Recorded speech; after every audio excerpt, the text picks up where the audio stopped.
And now we are starting with discrete series. हम discrete series शुरू करते हैं. Discrete series is when we are given the frequency. जब हमें x variable के साथ फ्रीक्वेंसी दी होती है, that means number of times the item is repeating itself. So look at this figure children, illustration. यहाँ पे हमें लैंड होल्डिंग्स गिवन है एकर्स में, that is the x variable, and number of farmers is the frequency. इसका मतलब एक farmer ऐसा है जिसके पास 14 एकड़ ज़मीन है, 4 फार्मर्स ऐसे हैं जिनके पास 16 एकड़ ज़मीन है, 6 फार्मर्स ऐसे हैं जिनके पास 20 एकड़्स है, और 3 फार्मर्स ऐसे हैं जिनके पास 22 एकड़्स है, और 2 फार्मर्स ऐसे हैं जिनके पास 24 एकड़्स है. इसका मतलब हमें यहाँ पे 16 फार्मर्स का डाटा गिवन है. सो n in discrete series is always the sum of frequency. जो फ्रीक्वेंसी दी होती है उसका टोटल जो होता है वो होता है number of observations. X variable को टोटल करने नहीं बैठ जाना. कितने लोगों का डाटा दिया आपके पास, वो हमारे पास नंबर ऑफ ऑब्जर्वेशन है. सो n कैन बी नहीं, n is sigma f under discrete series.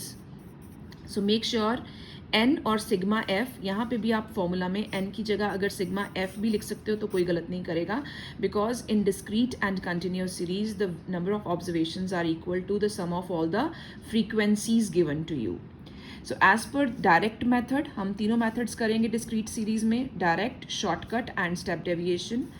Direct method का formula for mean is sigma fx upon n. If you remember I told you slight differences there.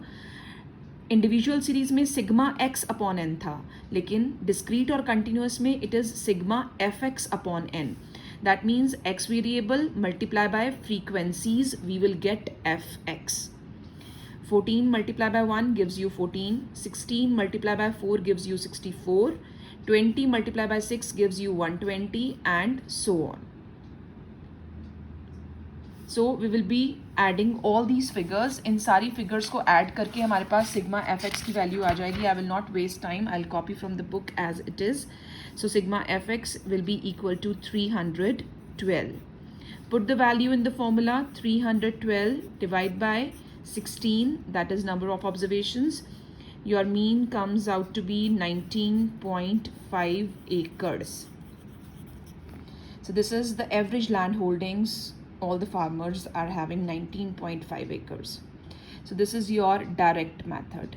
Now switching on to shortcut method. Shortcut method says a plus sigma f dx upon n. Children, all the steps remains the same. Assume करना है हमने एक value, लेकिन यहाँ पे आप confusion क्या करते हो, आप लोग एक बार फ्रीक्वेंसी से एज्यूम कर लेते हो. फ्रीक्वेंसी से एज्यूम नहीं करना. Deviations are taken from x variable, सो हमें यहाँ से एज्यूम करना है. Let us assume 20. सो हमारा एज्यूम्ड मीन हो सकता है 20. So we will calculate dx in that case. हम dx कैलकुलेट कर सकते हैं बड़ी इजीली. यहाँ से हमारे पास a है, so you all know dx is always equal to x minus a. That means these values x minus a. So 14 minus 20 will give you minus 6, minus 4, 0, plus 2, plus 4. Now we don't need the summation. हमें ये summation कहीं नहीं चाहिए, because the formula says sigma f dx upon n. इसका मतलब हमें dx को frequency से मल्टीप्लाई करना है. Frequency will be multiplied by dx and you will be getting f dx. So here multiplying frequency by dx gives you minus 6, minus 16, 0, 3 multiplied by 2, 6, that is of plus 2 multiplied by 4 gives you plus 8. हमें ये value चाहिए sigma f dx, and that is equal to -8. ये negative में आएगी, -8. हम ये वाली value यहाँ पे फिल कर देंगे. a हमने क्या एज्यूम किया है 20 plus -8 divide by n, and n is 16. Result फिर भी आपका 19.5 एकर्स ही आएगा.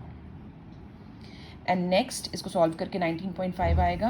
And then next is f d dash x. That means हमें डी एक्स के बाद क्या निकालना है, डी डैश एक्स की वैल्यू निकालनी है. अब डी एक्स में से डी डैश एक्स निकालना है, हमें कॉमन फैक्टर लेना पड़ेगा. आप देख रहे हो ये सारे इवन नंबर्स हैं, तो हमारा common factor it can be 2 because these all are multiples of 2. So -6 divide by 2 gives you -3, -2, 0, 1, 2. And then we will multiply d dash x with the frequency. Frequency से d dash x को multiply करेंगे. सो हमारे पास value आ जाएगी -3, -8, 0, 3 1s are 3, 2 2s are 4. सो हमारे पास sigma f d dash x आएगा. This will be -11 and this is 7. So we will get -4. And again we will fill all these values here. A is 20. Sigma f d dash x is -4 divided by n, that is 6, multiply by 2. The result will be 19.5 acres. So this is how we will be calculating the values under discrete series. Watch the video carefully and ask me the queries.